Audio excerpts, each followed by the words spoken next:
Hey, let's take a look at something called spotlight projection here in ZBrush. To get started, I'm gonna go to Lightbox and just grab this demo anime head.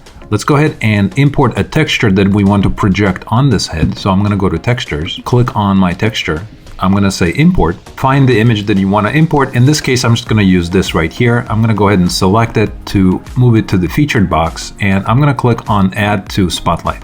As soon as I add to spotlight, I can go into the scale mode and just scale my image to match my mesh. I can also, of course, move it around. Let's just position it somewhere where it makes some sense. I can use the opacity level to make sure I can see both the meshes and the reference image that I'm projecting. Once you're happy with the position, just press Z. By the way, Shift Z will hide the spotlight, Shift Z will bring it back, and Z will activate and deactivate the menu. Before I project this image onto my mesh, I'm gonna grab my move, make sure my active symmetry is on, and I can move the mesh just enough to make sure that it is nicely aligning with my reference image. Once you get it close enough, just make sure that your spotlight projection button is turned on. I'm gonna go to my standard brush, make sure my RGB is on 100%. I'm gonna make sure that add and sub is off. And now I can just simply click to project or paint the texture onto my mesh. And I can do that very easily and very quickly.